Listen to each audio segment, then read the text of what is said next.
Hello दोस्तों।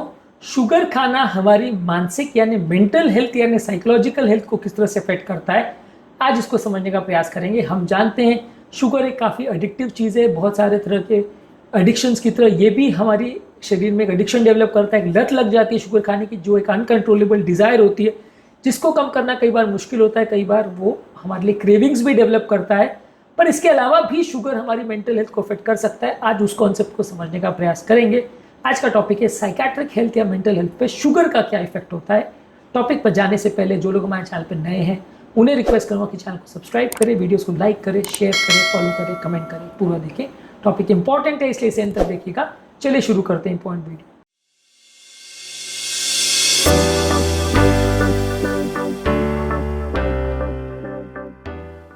सबसे पहले शुगर खाने से एडिक्शन होता है, एक तरह से लत लग जाती है। आदमी इसको कंट्रोल नहीं कर पाता, ज़िंदगी भर खाता रहता है, बार बार खाता रहता है। जितना खाता है अनकंट्रोल उसको लत लगते चली जाती है, उसका इंटेक बढ़ते जाता है। ये जानते हुए समझते हुए भी कि ये हमारी हेल्थ के लिए अच्छा नहीं है, बहुत सारी बीमारी और मोटापा लेके आता है, फिर भी हम खाते रहते हैं। ये एडिक्शन है जो कि ब्रेन के डोपामिन सेंटर्स के एक्टिवेट होने की वजह से होता है। शुगर कैसे एडिक्शन प्रोड्यूस करता है, कैसे हमारे प्लेजर सेंटर को एक्टिवेट करता है, इस पर हमने अलग वीडियोज़ में डिस्कशन किया, इन्हें ज़रूर चेकआउट करें। इसके अलावा शुगर ज़्यादा खाने से मूड स्विंग्स ज़्यादा होते हैं।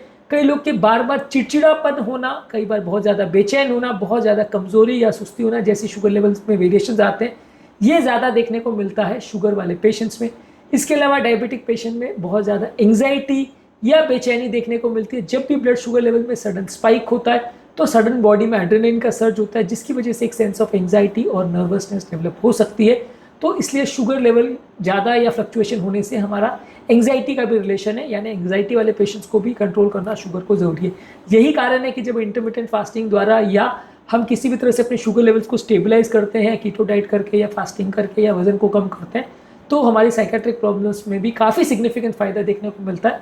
और बहुत सारे तरह के हमारे एडिक्शंस और बहुत सारे तरह के हमारे साइकेट्रिक प्रॉब्लम्स अपने आप ठीक होने लगते हैं। कई बार नींद की प्रॉब्लम में भी फ़ायदा मिलता है।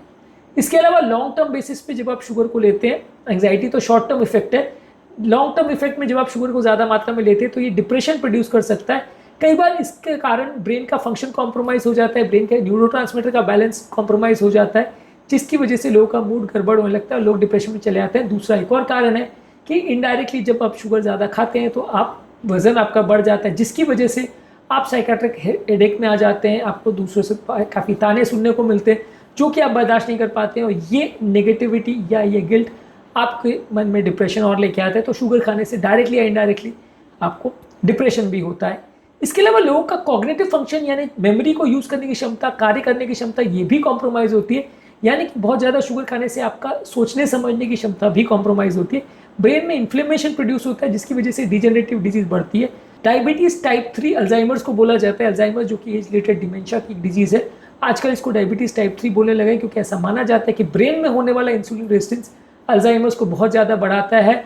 और आजकल अल्जाइमर्स के ट्रीटमेंट में भी इंटरमिटेंट फास्टिंग को प्रमोट किया जा रहा है, क्योंकि इससे भी हमारा ब्रेन का इंसुलिन रेजिस्टेंस कम होता है। तो इसलिए ये डायबिटीज़ का एक एक्सटेंडेड वर्जन मान सकते हैं। और ज़्यादा शुगर खाने से हमारे जो बॉडी में इंसुलिन रेजिस्टेंस प्रोड्यूस होता है वो हमारे अल्जाइमर जैसी डिमेंशिया वाली बीमारियों को भी बढ़ा सकता है, क्योंकि ब्रेन में इन्फ्लेमेशन प्रोड्यूस करता है।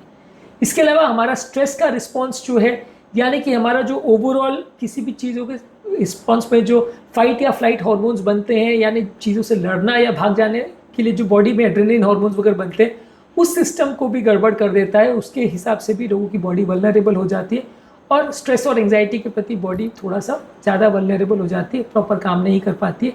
तो ये भी एक इम्पॉर्टेंट इशू है जो स्ट्रेस की वजह से होता है।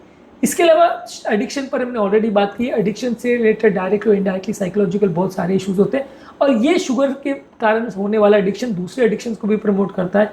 कोई व्यसन का एडिक्शन, स्मोकिंग, अल्कोहल, टोबैको का एडिक्शन, हमारे मोबाइल फ़ोन का एडिक्शन, सोशल मीडिया का एडिक्शन, ये सारे चीज़ें भी हमारे ब्रेन के डोपामिन सेंटर्स को एक्टिवेट करती हैं और डायरेक्टली और इनडायरेक्टली हमारे ओवरऑल बिहेवियर को भी अफेक्ट करती है।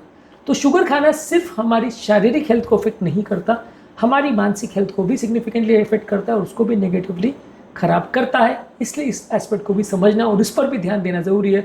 और जब कभी किसी को साइकेट्रिक प्रॉब्लम होती है तो सिर्फ साइकेट्रिक मेडिसिन लेने के बदले यदि वो इस एस्पेक्ट पर भी फोकस करे तो ज़्यादा अच्छे रिजल्ट्स मिलेंगे और कई तरह के साइकेट्रिक प्रॉब्लम्स बिना साइकेट्रिक दवाओं के भी ठीक हो सकते हैं।